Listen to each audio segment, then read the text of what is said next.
We're back. Here we are going to look at not updates that I want to install. We are going to look at setting up Wirecast for a service on the AV Mac. I'm going to go through the general run through of setting up each service, as well as a few bonus things here and there. If you have any questions or see anything I can be doing better, as always, please feel free to shoot me an email. So it may be helpful when you're starting to load up Planning Center, just like we do with Pro Presenter. Again, this can just be really nice to watch what's happening in the service as you're setting stuff up. Although now that we've shifted all that stuff over to Pro Presenter, Wirecast will be a little more straightforward from week to week. So let's launch Wirecast. There is a new version available. I am going to open that to download. Thank you very much.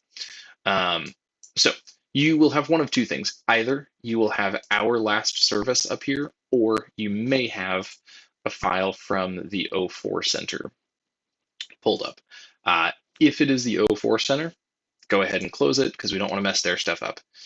If it is our last week, I will always go ahead and save as right away and create a new one for this week. I don't know why it always defaults back to documents, because I always save them in Wirecast service settings and just title them with the date, just in case we need to go back and find anything.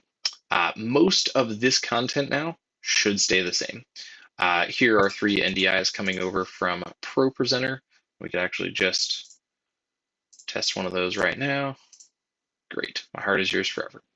You're welcome. The few things we may need to change, generally I try to make them live on this 3rd layer. So the titles for different people that are going to be on the stage.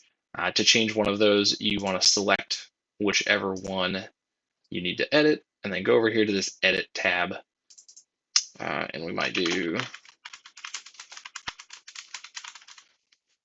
let's change this one for Sam. We can go back to Layers, pick the name layer.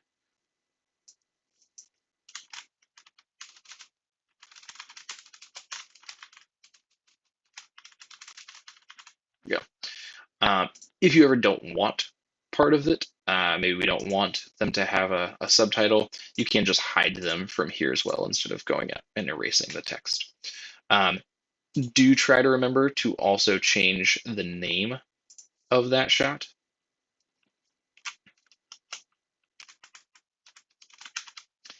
Just so whoever's doing that can see at a glance what they're clicking on.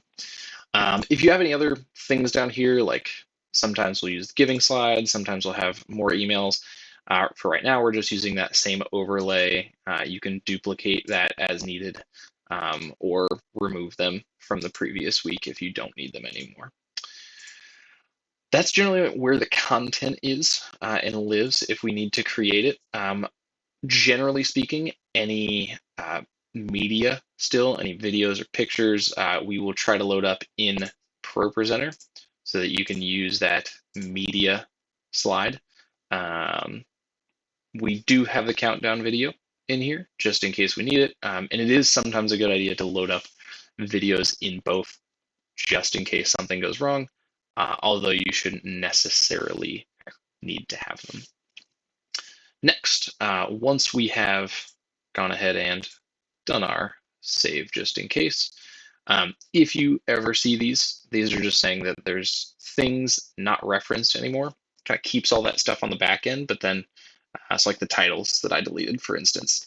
It's keeping the text there, but saying, hey, this text doesn't exist anywhere anymore, so we can delete that information. Next, we'll want to check output settings. So output settings. There are only a few things we need to change in here. For the Facebook stream, we want to change the date on the title and the description. And then as long as Wirecast is going to stay open, we can hit create to create a new RTMP URL, just the stream URL for Facebook. Then you can check YouTube if you like. It should always be this CEKK RMTP site. or link, and we can check that again in YouTube in just a second. If you ever needed to switch or add a user, you can do so right here, but it's already set up, and you're more just checking that this exists and is still set up correctly. Oh, last thing in Wirecast, we do want to make sure that for the 3 PTZ cameras, we have changed those timestamp settings so that all our video and audio is synced up. So you can either double click one of these or click them and then press these arrows on the side. I will give you a caution. Sometimes this page does not pull up. Sometimes it'll be stuck on the settings for, say, like a title or something, and it won't pull up this page. In that case, save, close Wirecast all the way down, and then bring it back up, and they should show up. And then you'll have to change these again each time. We want to change timestamps to generated by Wirecast for all of them. And these will generally reset every time you close. Sometimes they've been sicky, but most of the times they will reset. We always want to check because that's what will keep that video and audio in sync until they make those stay. Last but not least, now that we've got everything ready for our service, including any additional content that we need, we will come over here to make sure that the YouTube stream is ready to go. For the record, theoretically, I don't think this should be necessary, but we have been caught unawares. When this window is not pulled up, the stream will just go to nowhere, which is a huge bummer. So go ahead and pull this up. We need to change some information, but then we'll leave it up for the stream. We'll click edit there. We'll change the date as we did before. And then the other settings I change are these. We add it to the Sunday services playlist.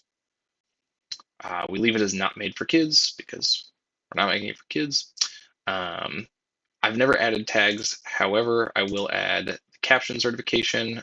This helps for the auto-generated captions, as well as saying that we are English United States. The stream location, you can do Austin New Church.